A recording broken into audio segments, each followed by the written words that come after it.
పేదవాళ్ళైనా దళితులైనా గిరిజనులైనా మారుమూల ప్రాంతాలలో నిరక్షరాస్యులైన నిటారుగా నిలబడి కొట్లాడిన చరిత్ర ఈ తెలంగాణ గడ్డకు ఉన్నది. దానికి ఉదాహరణనే ఇస్నూరి దొరలు చెరబట్టాలనుకున్న ఎకరమో 2 ఎకరాల భూమినో ఒక సామాన్యమైన ఆడపడుచు చాకలి ఐలమ్మ భూమిని దొరలు ఆక్రమించాలనుకుంటే చాకలి ఐలమ్మ వీరనారి చాకలి ఐలమ్మగా మారి ఈనాడు తెలంగాణ ఉద్యమానికి స్ఫూర్తిని అందించిందంటే దానికి కారణం భూమి అన్న సంగతి మీరందరూ గుర్తించాలి.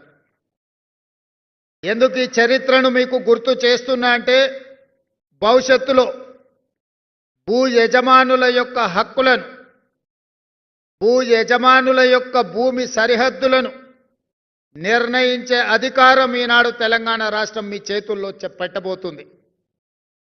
ఒకవేళ ఇందులో తప్పులకు తావిస్తే ప్రజలు మీ మీదనే కాదు ఈ ప్రభుత్వం మీద తిరగబడే అవకాశం ఉన్నది. కన్న తల్లి మీద ఆధిపత్యం చెయ్యాలని ఎవరైనా అనుకుంటే అతి సామాన్యుడు కూడా తిరగబడిన చరిత్ర ఈ తెలంగాణ ప్రాంతానికి ఉంది. అందుకే మిత్రులారా, ఈనాడు మీరందరూ ఆలోచన చేసి ఆనాటి చట్టం గురించి నేను చెప్పాల్సిన అవసరం లేదు. ధరణి అనే చట్టం కొద్ది మంది దొరలకు చుట్టంగా మారింది. ఈ ధరణి దరిద్రం ఒక ఎంఆర్ఓను పెట్రోల్ పోసి తగలబెట్టిన చరిత్ర ఈ తెలంగాణలో ఉంది. ఈ ధరణి దరిద్రం ఇబ్రహీంపట్నం ప్రాంతంలో జంట హత్యలకు కారణమైంది. ఈ రకంగా ధరణి దోపిడీ గురించి ధరణి చట్టాన్ని అడ్డం పెట్టుకొని ఈ భూమి మీద ఆధిపత్యం చెలాయించి దోచుకోవాలనుకున్న దొరలకు మొన్న జరిగిన ఎన్నికల్లో ప్రజలు గుణపాఠం చెప్పి బంగాళాఖాతంలో విసిరేసిండ్రు. ఎన్నో కారణాలు ఉండొచ్చు మా గెలుపుకు, కానీ వాళ్ళ ఓటమికి ప్రధానమైన కారణం ఈ ధరణి అనే భూతాన్ని పెంచి పోషించి ఈ భూమి మీద ఆధిపత్యాన్ని సాధించాలని ఒక కుటుంబం, ఒక రాజకీయ పార్టీ అనుకోవడంతో వాళ్లకు గుణపాఠం చెప్పాలి, ఈ భూమికి విముక్తి కలిగించాలి అనే 4 కోట్ల తెలంగాణ ప్రజలు నిర్ణయించి ఈనాడు ఇందిరమ్మ రాజ్యాన్ని, ప్రజాపాలనను అధికారంలోకి తీసుకొచ్చింది.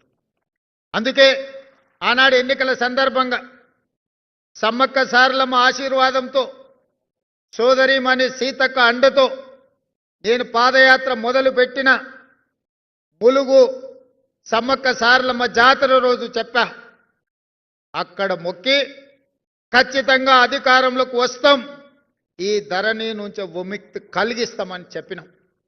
అందుకే అధికారంలోకి వచ్చిన తర్వాత రెవెన్యూ శాఖ మంత్రిగా పొంగులేటి శ్రీనివాసరెడ్డి గారికి బాధ్యత అప్పచెప్పి ఈ ధరణి భూతాన్ని వదిలించడమే కాదు, పేద ప్రజలకు చుట్టంగా మారాల్సిన చట్టాన్ని భూభారతిని తీసుకురావడానికి అన్ని రకాల ప్రయత్నం చేసినాం.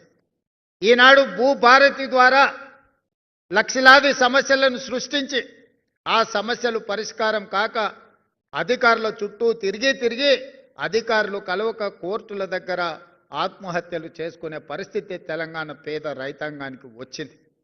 ఈనాడు తెలంగాణ రాష్ట్రంలో భూమి గురించి చెప్పాలి అంటే ఇందిరమ్మ రాజ్యంలో ఇచ్చిన అగ్రికల్చర్ సీలింగ్ యాక్ట్ ద్వారా లక్షలాది ఎకరాల భూములు జాగీర్దారుల ద్వారా జమీందారుల దగ్గర ఉన్న భూములను ఆనాటి కాంగ్రెస్ ప్రభుత్వం సేకరించి దాదాపుగా 25 లక్షల ఎకరాల భూములను దళితులకు, గిరిజనులకు, పేదవాళ్లకు పంచిపెట్టిన చరిత్ర ఈ తెలంగాణ రాష్ట్రంలో కాంగ్రెస్ పార్టీకి ఉన్నది. ఇదే కాదు, గిరిజనులు, ఆదివాసీలు అటవీ ప్రాంతంలో భూమి హక్కులు లేకుండా భూమిలో వ్యవసాయం చేసుకుంటుంటే అటవీ శాఖ అధికారులు వాళ్ళ మీద దాడులు చేసి కేసులు పెడుతున్నప్పుడు 2006 అటవీ హక్కుల చట్టాన్ని తీసుకొచ్చి పోడు భూముల పట్టాలు 10 లక్షల ఎకరాలకు తెలంగాణ రాష్ట్రంలో ఇచ్చిన చరిత్ర ఈ ప్రభుత్వానికి ఉన్నది. ఇదే కాదు, ఈరోజు తెలంగాణలో పట్టా భూములు కావచ్చు, పోడు భూములు కావచ్చు, అసైన్మెంట్ భూములు కావచ్చు,